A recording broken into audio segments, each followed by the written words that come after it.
5 বছৰত এদিনো বিশ্ৰাম নোলোৱাকৈ প্ৰতিটো দিনেই ৰাইজৰ কাম সমাজৰ কাম কৰাৰ চেষ্টা কৰিছোঁ। নলবাৰী সমষ্টিটোত যি ধৰণে পাৰিছোঁ সেই ধৰণে সদায় পৰাই নলবাৰীৰ সমষ্টিৰ প্ৰতিটো কাম কৰাৰ চেষ্টা কৰিছোঁ।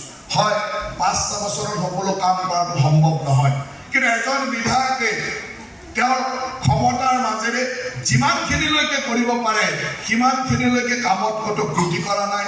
সদায় উন্নয়ন আৰু বিকাশৰ কাৰণে চেষ্টা কৰিছোঁ।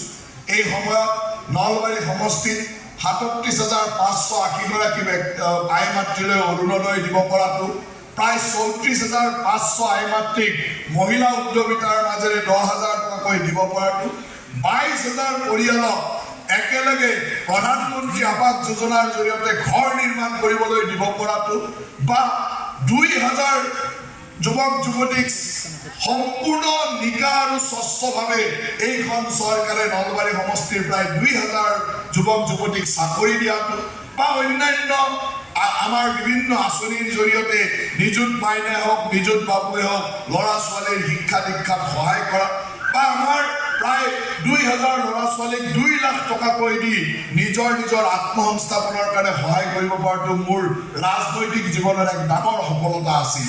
প্ৰত্যেকটো পৰিয়াললৈকে এনেকৈ ৰেচন কাৰ্ড দিয়া, আয়ুষ্মান ভাৰতৰ কাৰ্ড দিয়া, প্ৰধানমন্ত্ৰীৰ আৱাস যোজনাৰ ঘৰ, আমি এই কথাবিলাকত বেছি গুৰুত্ব দিছিলোঁ যে প্ৰতিজন মানুহৰ গৃহ হওক, চিকিৎসাৰ কাৰণে সুবিধা হওক।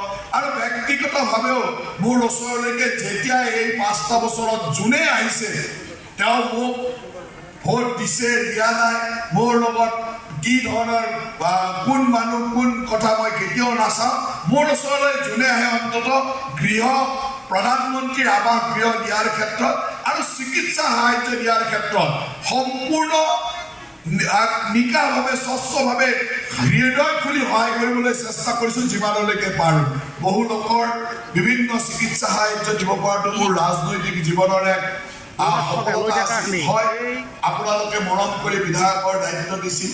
আমাৰ দায়িত্ব হ'ল যে এই সমষ্টিটোৰ প্ৰতিটো পৰিয়ালক নিজৰ পৰিয়ালৰ দৰে ভাবি প্ৰতিজন মানুহক নিজৰ পৰিয়ালৰ দৰে সদস্য হিচাপে ৰাখি কেনেকৈ আমি প্ৰতিজন মানুহক সহায় কৰিব পাৰোঁ। যোৱা 5টা বছৰ সকলোকে সহায় কৰাৰ চেষ্টা কৰিছোঁ আৰু সেইকাৰণে আজিও সেই সময়ত থিয় হৈ ৰাইজৰ মৰম আৰু আশীৰ্বাদে মোক আপ্লুত কৰে। আৰু মই ভাবোঁ যে এই মৰম আশীৰ্বাদ সদায় ৰাখিব, যাতে আপোনালোকৰ সেৱাত আপোনালোকৰ কাৰণে প্ৰতিটো মুহূৰ্তত কাম কৰি যাব পাৰোঁ। মুখ্যমন্ত্ৰী ডাঙৰীয়াৰ নেতৃত্বত আজি অসমে এক বিকাশৰ উন্নয়নৰ যাত্ৰাত নিৰন্তৰভাৱে আগবাঢ়ি গৈছে। নলবাৰীৰ চাৰিওফালে আমি বিকাশৰ কাম কৰিছোঁ, অসমৰ বিভিন্ন দিশত বিকাশৰ কাম কৰিছোঁ, সভ্যতা সংস্কৃতি ৰক্ষাৰ কাম আজি কৰিছোঁ। অসমৰ বিহু, অসমৰ বাগৰুম্বা, অসমৰ ঝুমুৰে আজি আন্তঃৰাষ্ট্ৰীয় দৰবাৰত জিলিকি উঠিছে। সেইধৰণে আমি প্ৰতিটো ক্ষেত্ৰতে আজি কাম কৰি চৰকাৰখনে আগবাঢ়ি গৈছে। আমাৰ লক্ষ্য হ'ল এই একেই ধাৰাৰে আমি আমাৰ চৰকাৰখন আগবঢ়াই নিব লাগিব। আৰু মোৰ বিশ্বাস আছে যে এইবাৰ নলবাৰীবাসীয়ে সকলো ৰেকৰ্ড ভংগ কৰি ভাৰতীয় জনতা পাৰ্টী আৰু মিত্ৰ দলক আশীৰ্বাদ কৰিব বুলি মোৰ সম্পূৰ্ণ বিশ্বাস আছে।